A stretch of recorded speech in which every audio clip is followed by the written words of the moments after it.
Mute that. Awesome. All right, can you guys hear me on Zoom? We're using some new technology. Yeah. Yeah, good. Okay, so welcome everyone to our first general meeting of the semester. It's February already. I hope everyone had a restful break and we can make it to the end of this semester without being too tired. We have some club announcements. We have a wonderful guest speaker and I'll do a meeting photo at the end, like always. So the purpose of the Nursing Student Association is to support, encourage, and empower our nursing students here at Cal State Fullerton, providing different opportunities to connect with the community, each other, and be a nice little social outlet from time to time. If you are interested in joining NSA, we will have Abby come up here and talk about how to join. Yeah. I'm Abigail, your membership director, and we have a lifetime membership fee of $40, and this fee contributes to our events and your graduation soul as well. And to get the graduation soul, you also need to be an SNA member, which is $45 a year. But for just more information about that, through our application. And another criteria is that you have to do hours of participation or services, and it's 10 hours a year, and you can do, or you can like do those hours like depending on whatever your schedule is as well. But there's more information about that on the application as well. And then here are more membership information. Right now, our current member count is 79 members. Our current total hours is 752 and 30 minutes. And our total number of club hours is 2,122 hours and 45 minutes. So thank you again for everyone to keep contributing to our events. And some important notices regarding hours is that they won't be counted unless you provide proof of it, such as screenshot or a photo at the event or filling out the attendance form. And the deadline for 2023 graduates to earn hours for their STOL will be March 10th. And you can also check your hours by going to our website. And also one thing too is that I won't be recording your hours until you fill out the application and pay the $40 membership fee as well. And your hours won't count unless you complete those two criteria. And question from Courtney. For graduating members, have they been sending you pictures to your email for the slideshow?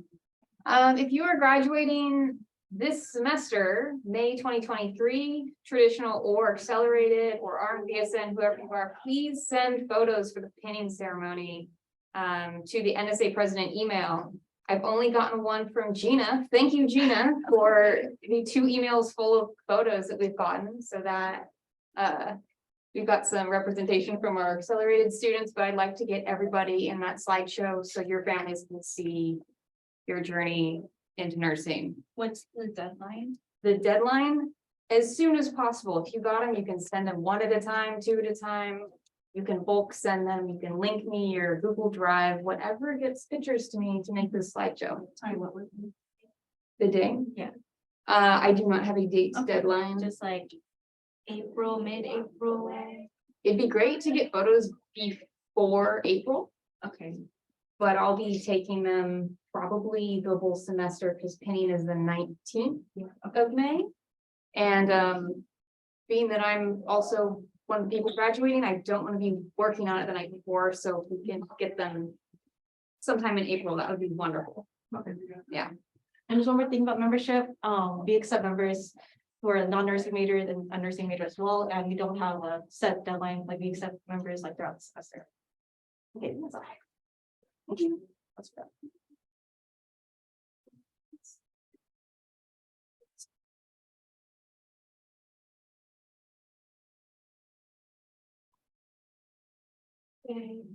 Hi everyone, my name is Amy and I want to talk about our fundraiser with Times Give, which is CSUF's Day of Giving, which is on March 8th. It will happen all day. Anyone in the world can donate. Specifically for us, scanning the QR code will take us to the link, or going on tinyurl.com/CSUF-NSA. And all proceeds will directly support NSA. It will go directly to our funds. And if you guys can't donate, you guys can also earn hours by sharing. So by sharing this post with like 5 people, you'll earn 1 hour. And yeah, there's gonna be a lot of things that day for fundraising. Like I heard there's gonna be a lot of matching events. So like $5, they'll get matched throughout the day. There's a lot of companies that will help out. But yeah, I hope you guys can support. Okay, I have a question. I scanned the QR code right now. Maybe I'll choose the payment plan. We'll fix that, but also the tiny URL should work. Okay, if you do tinyurl.com/CSU. Okay.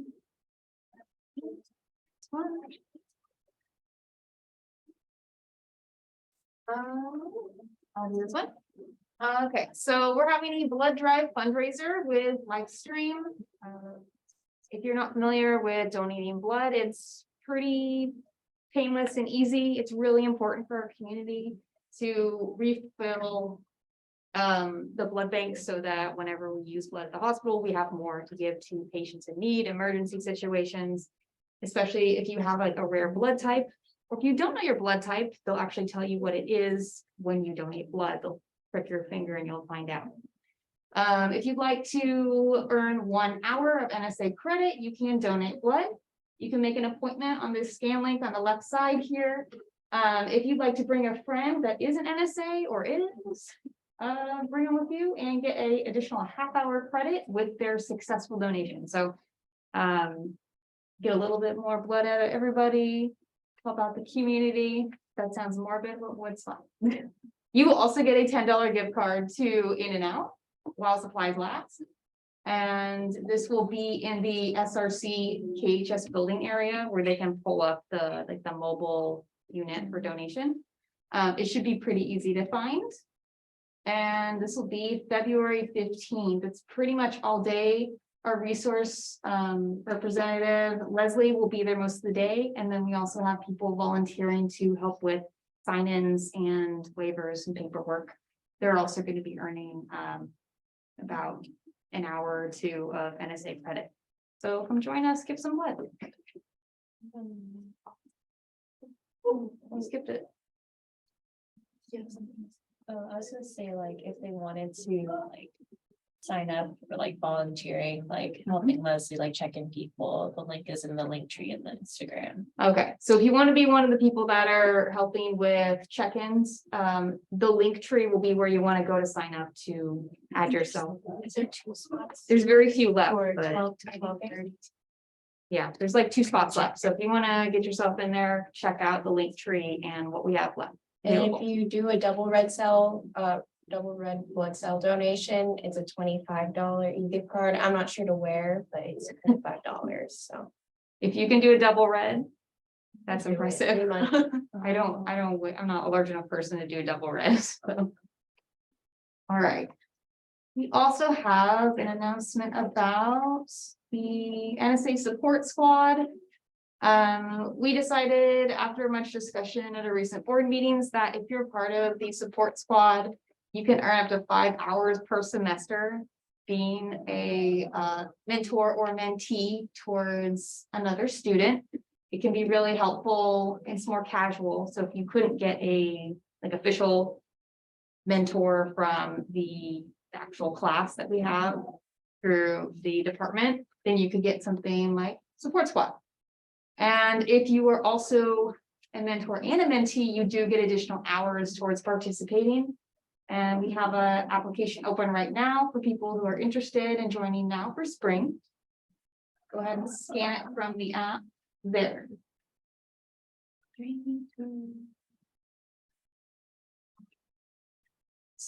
Okay, all right, Chris is going to talk about our current volunteer opportunities.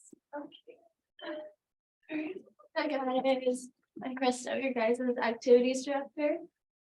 So some current volunteer opportunity events that we have. So for some virtual volunteer opportunities, if you're like about to graduate and like you need some extra hours, we still have Pause for, Charity Mouse, and Bean.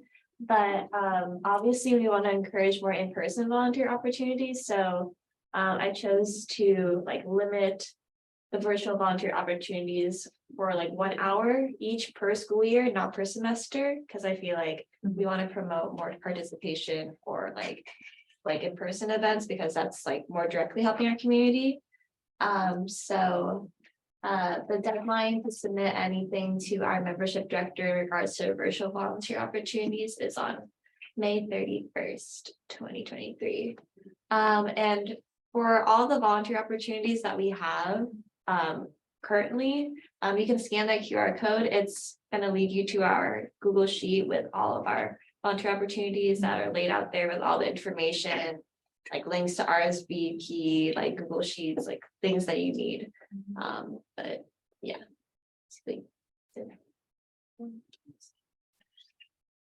So a volunteer opportunity that we have is a Cards for Kids and NSA collaboration. You guys can earn up to 1 hour of NSA credit by filling out the attendance form that will be available at the event. Make sure you fill that out so then we can note that you participated.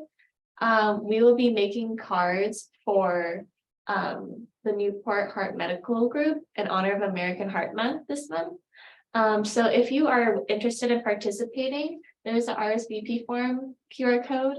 You can scan that, it'll lead you to the Google Sheet where you can like sign up and just so we know how many people come. And it'll be on Wednesday, February 22nd, 2023 from 4 to 5. And the location is to be determined. Just keep a lookout on the Instagram to know the location. There should be a post about it, but we encourage you. They will have supplies for making the cards, but if you want to bring your own supplies like cardstock and like art supplies and colored pencils, so on and so forth, you can totally bring your own if you want to be creative like that. But yeah, that's a good volunteer opportunity on campus. We're doing another bowling night because I think it went pretty well last semester. There are a lot of people that participated, and you guys can earn up to 2 hours of NSA credit by filling out the attendance form at the event. Just like last semester, please RSVP for the social. The QR code's on the bottom right, just so we know like what to expect, like how many pizzas we need, the drinks, so on and so forth. But it will be in the TSU Bowl and Billiards. It's just, if you guys don't know where that is, it is TSU, it's just in the basement. And you should find that there. And it will be on Monday, February 28th from 4 to 6. And again, at the TSU Bowl and Billiards. So we hope to see you guys there. Yeah, I got this. I got it. This semester, the mentor class is continuing their podcast, Puppy Huddle. The third episode came out, I believe, in December with our now retired professor, Miss Judy Hervey. She's wonderful. She has a background in oncology and also maternity nursing. So if you have interest in that, she's really fun to listen to. And if you want to ask questions of the staff running the podcast, we have a little Ziploc bag over here, and you can just anonymously ask questions, and they're going to add that to upcoming episodes as they get closer to graduation and becoming new grads. So if you're interested in listening, you can just scan the QR code there. I hope it works. Yeah, the QR code should work. It works. Does it? I just tried it. Okay, good. We've confirmed it works. So use that QR code and listen to the latest episode with Judy Hervey. That's it. Okay, if you're interested in becoming a board member for NSA, it does come with responsibility, but it is, as this underlining tells us, it is very strong resume builder. Leadership opportunities are far and few in between while you're in school, but this is a very good one for building some experience, working with the board as a team, taking the opportunity to kind of highlight special interests that you're interested in, maybe creating workshops. If you're into anything like that, or you want to run the social media, or just whatever you want to do. The resource nurse position is also great. It's like backup, like the resource nurse on the floor. So we're going to have board elections before the end of the semester. If you want to message us because you're interested and you want to know like what we actually do behind the scenes, feel free to contact any of us. And keep it in mind, poke your friends about it. Maybe they'll be, someone you want to see in leadership. So think about it. And we have a guest speaker. Before we move on, everyone on Zoom, if you haven't bought a jacket and would like to, we still have sizes medium, large, and double XL available. They're $50.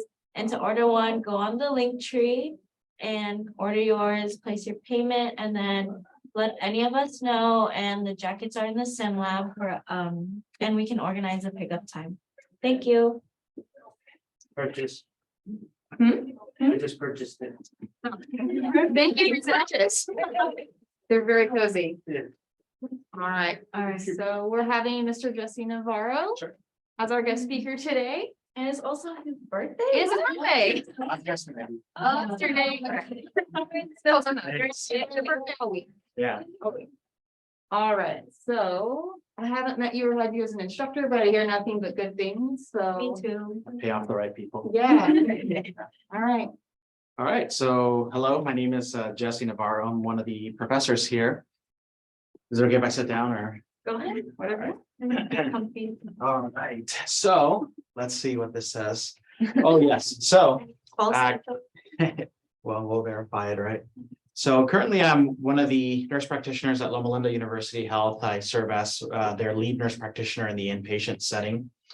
I can attest that being part of NSA really helped develop my leadership skills. That along with me being in the military for 8 years prior to nursing really helped. But being a part of NSA, I was a previous NSA president here, and it really did help solidify some of my leadership status and, help me prepare for a better role in nursing.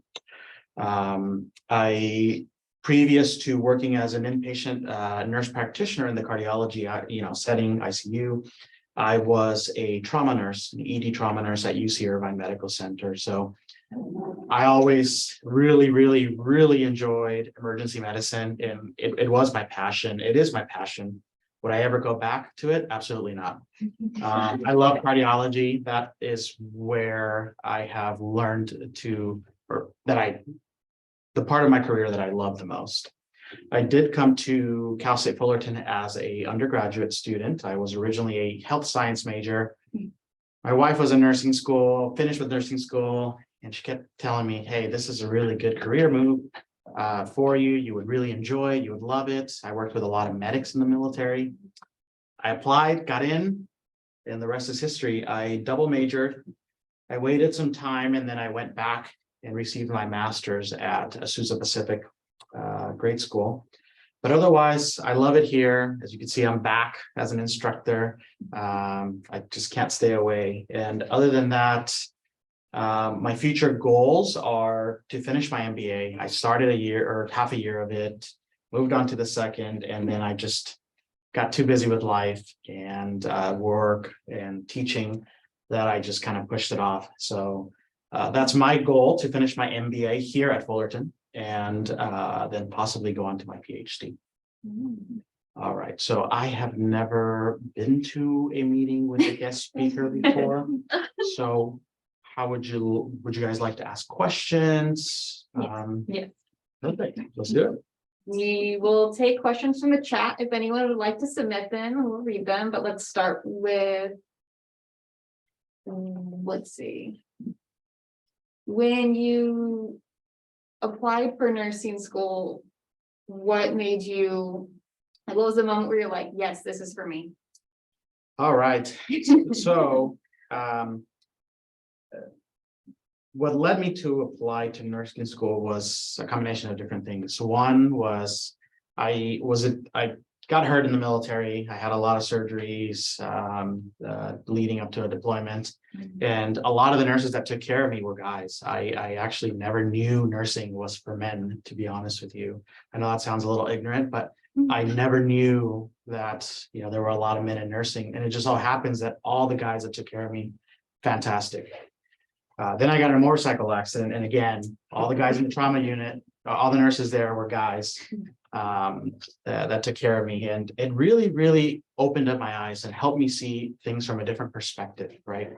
Nursing is not just a career where you do the nurturing thing or kind of just give out medications. So it's a lot more, right? You leave an impact on your patients. And for me, these guys taking care of me, seeing them as strong guys, and then also like very nurturing and caring guys, and being able to advocate for me when there was something wrong with one of my wounds that got infected. I mean, it just seeing the entire scope of nursing really, really helped me see these things in a career that I love. My wife, of course, was also a big part of it. I actually was at that point the first person in my entire family to go to college. So I had no one to give me the advice. My parents don't speak English. My brother didn't go to college, recently graduated from college, but at that point, my older brother wasn't a help either. And it just seeing the people in the community, those nurses and my wife really helped. When I applied, it was probably one of the happiest moments of my life. Except when I took the NCLEX, that was it. But, yeah, I hope that answered. We have questions from chat. How many different paths within nursing did you take before you found it was cardiology, or how soon did you find that it was cardiology where you wanted to head to? Sure. Working as an ER nurse, you are a jack of all trades, master of none, right? You're a cowboy nurse, you patch up and then you do things here and there. Cardiac always freaked me out. Have a patient bradycardic, pacing freaked me out. I wanted to, do the trauma stuff, but when it came down to taking care of patients that had all these cardiac issues, I wanted to be away from it. I was always scared of it. I tried to learn on my own, and it was very hard because it's such a complex system. When I graduated from NP school, one of the jobs that showed up on my search history was cardiac nursing. I didn't know much about it. I interviewed. That's probably the scariest interview I've ever been, because I thought they were going to ask me questions, tell me about this, tell me about that. And just being so scared, knowing that I could take on a new task is really what encouraged me to take this job. And I don't regret it.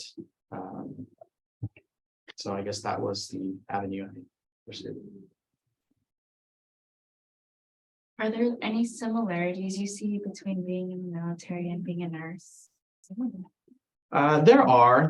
There is a good, chain of command, good structure, different departments that do different things, leadership. So yeah, I mean, a lot based on that. What made you decide to get your master's, and what did you get your master's in? Sure. I knew I really wanted to teach. I love teaching. I had some really great experiences with teachers here in this program, and other nurses as well. So I knew if I wanted to teach, I'd have to get a master's. My goal was not to do the nurse practitioner. That's not originally the route I wanted to go. I wanted to do something with leadership. So I decided to just get a master's in nursing, a general, and then the opportunity presented to get a certificate in nurse practitioner. So I went that route. But my goal was always teaching.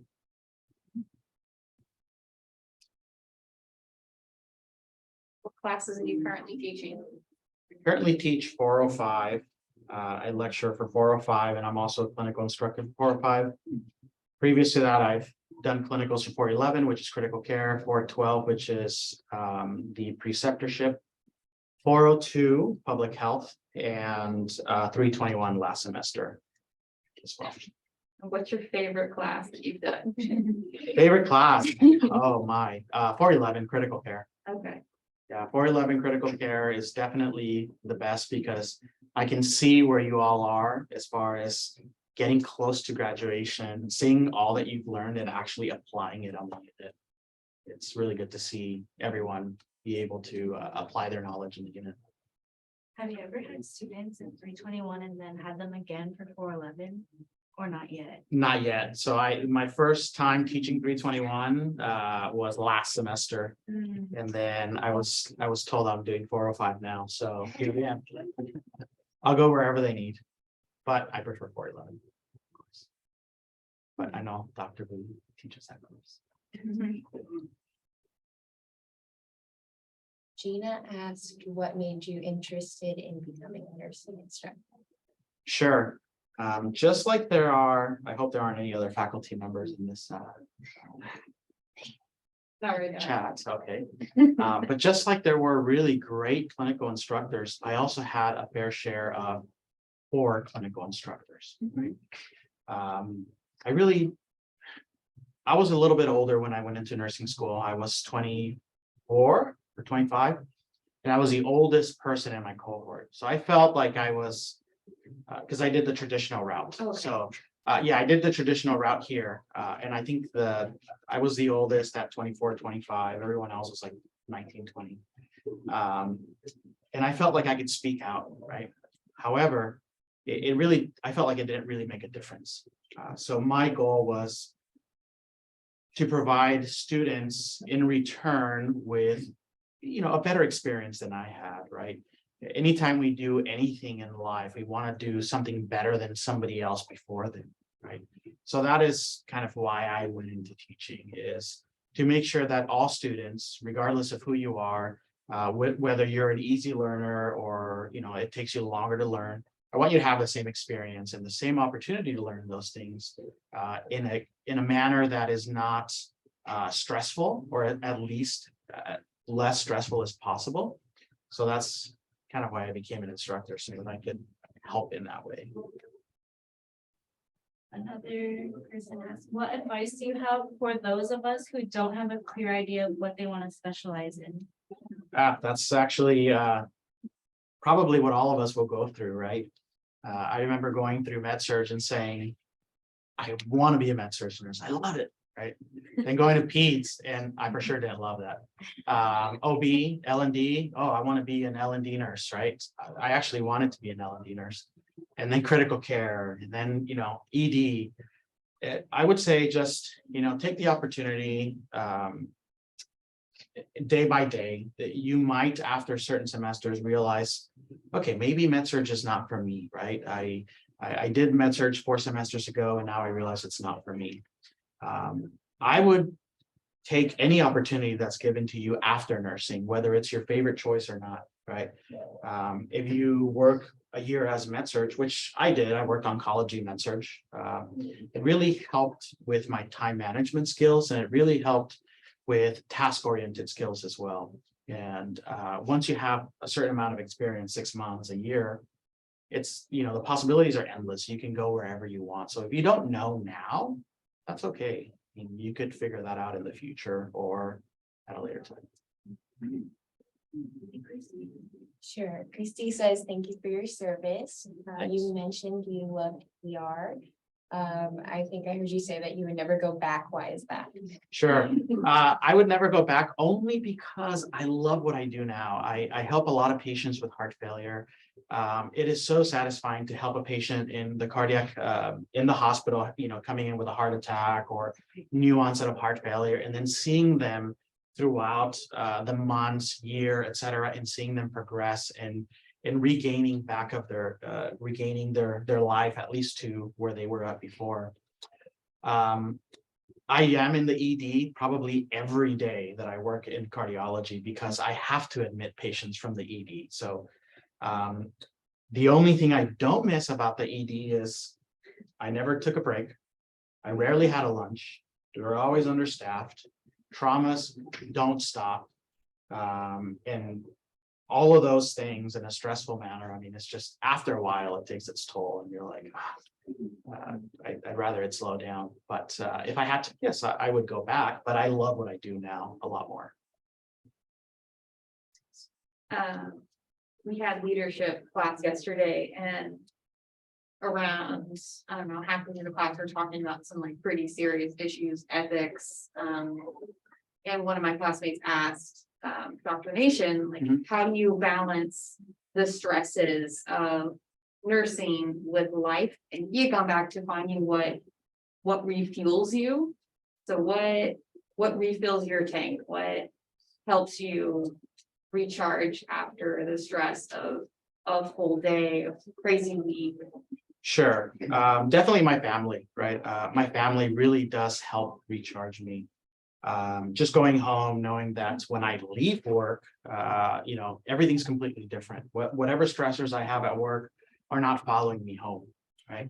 So that really does help. But even at the workplace, if I'm stressed out at the beginning of the day because something went wrong or, patient coded, whatever it may be, you might have a positive experience later in the day. It could be the smallest interaction with a patient, family member, but those little things you really learn to appreciate. And just those little things in accumulation, or maybe even one, will help you recharge during the day as well.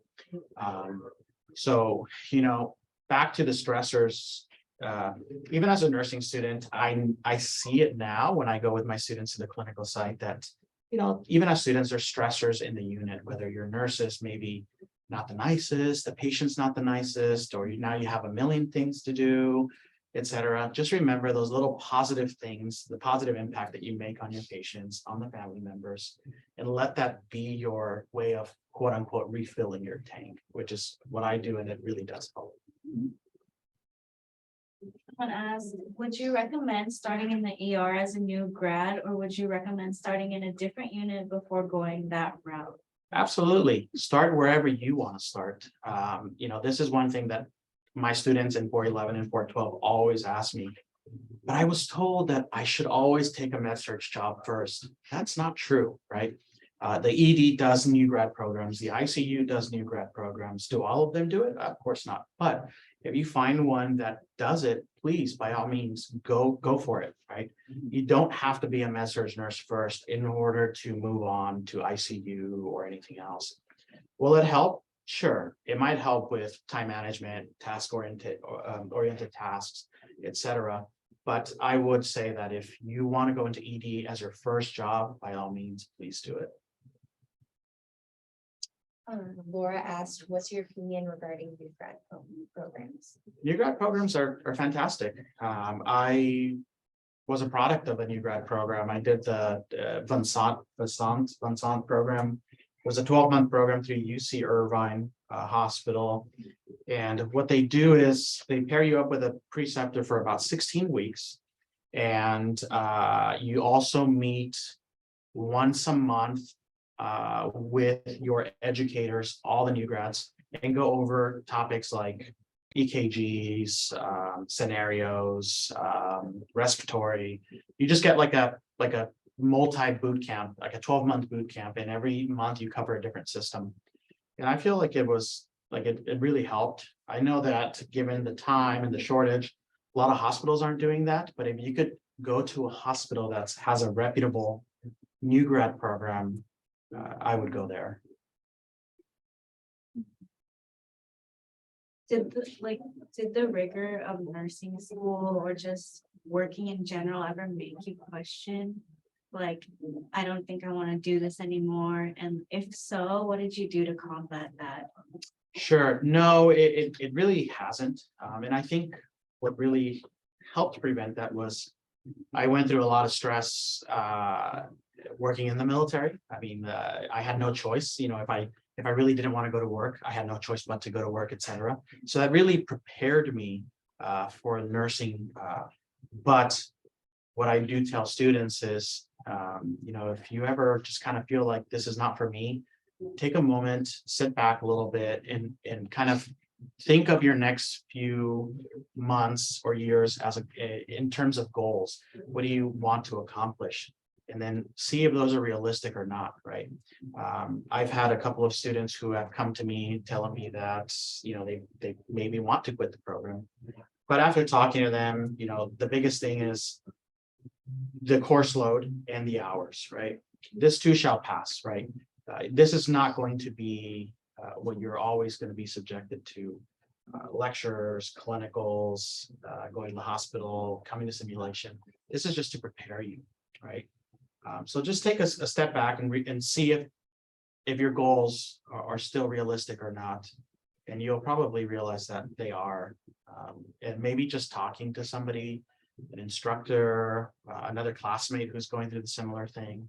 But in the cohort that I was in, only one person quit, and it wasn't because it was more of a stress of other issues like family illness and whatnot, but not really anything else. But if anyone ever feels like it's too much, please, talk to someone. Maybe it's something that you could work on with that specific person.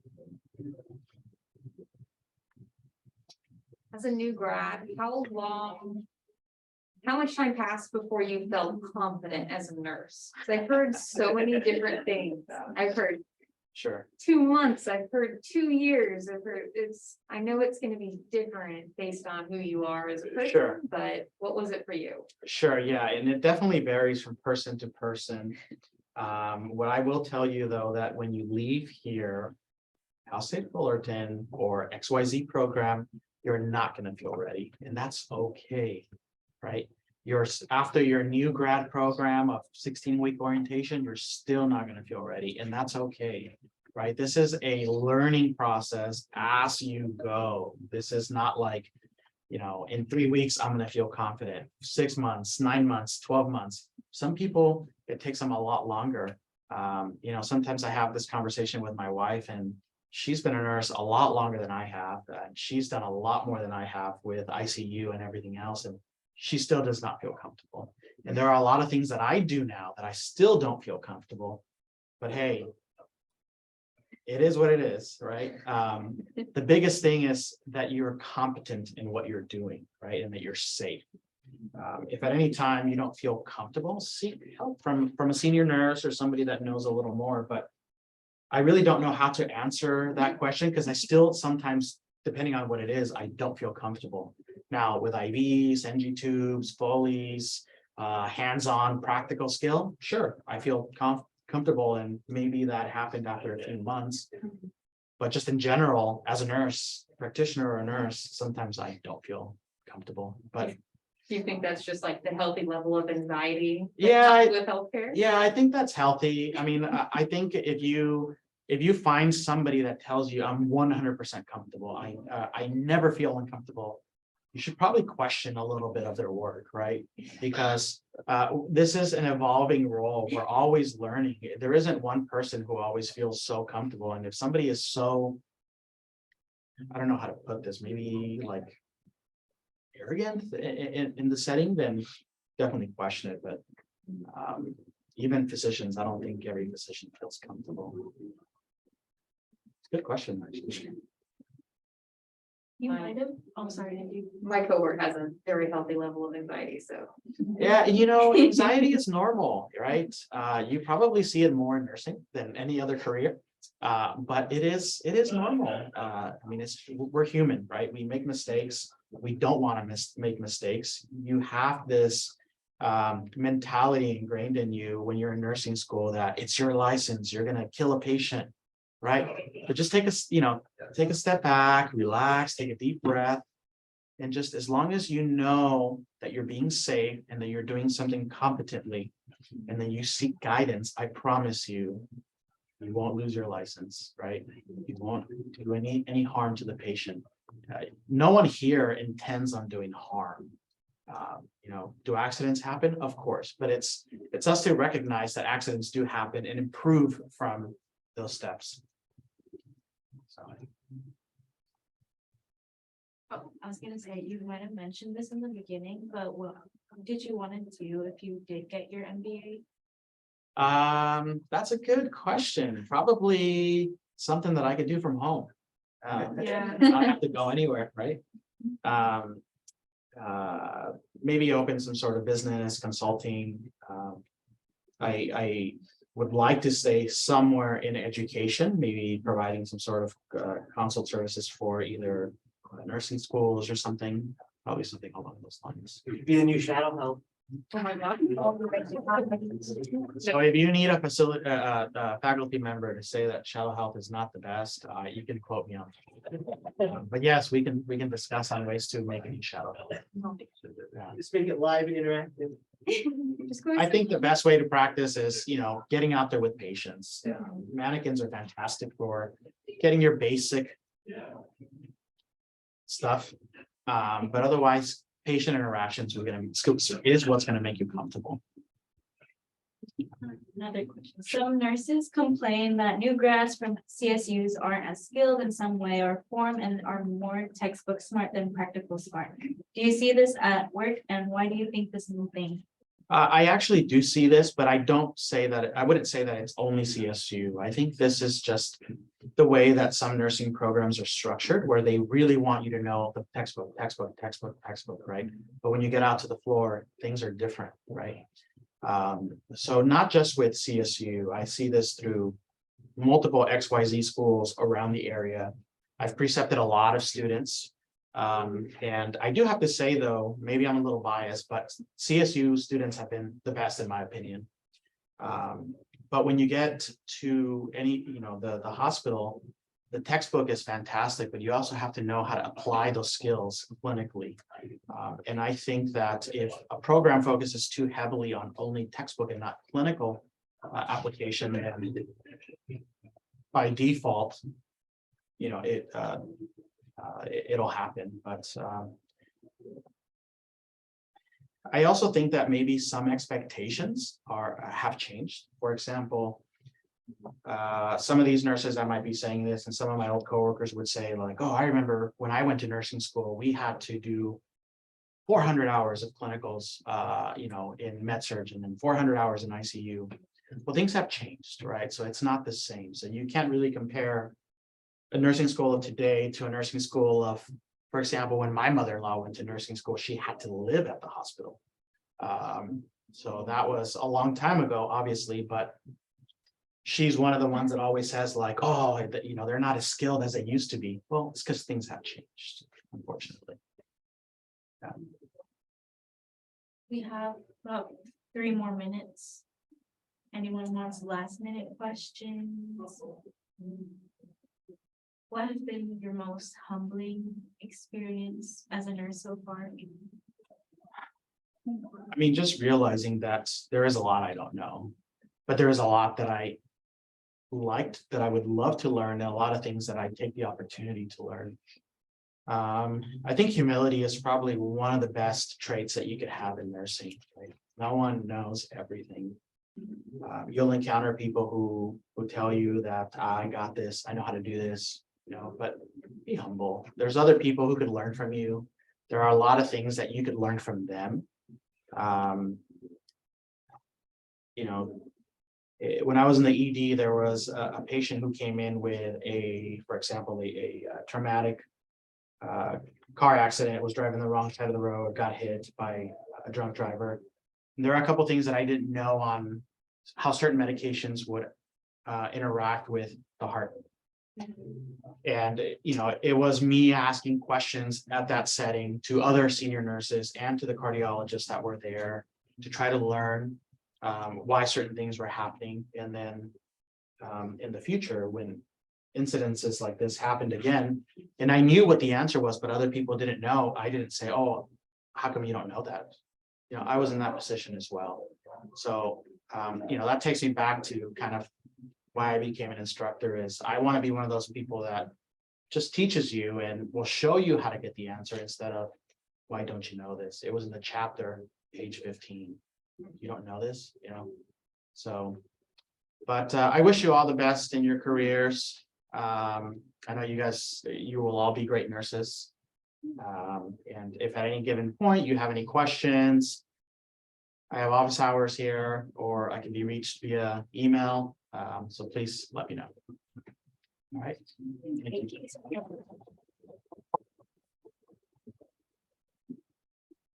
All right. We're gonna have our meeting photo. Wait, let me see. Please turn on your camera if you're on Zoom. First, scan that. Oh, yeah, scan it. So we can track you down. Oh.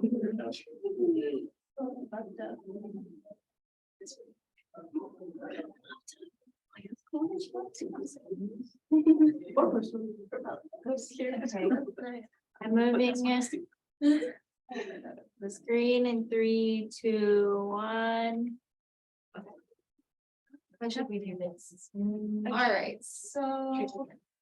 Could have people come up to the front. Yeah. That's what the camera is. I'm gonna stop sharing the screen, so if anyone wants our socials, here they are. Hi. And also just take a photo on this like we did last time. Either way. Oh, can we do that? No. I just kind of.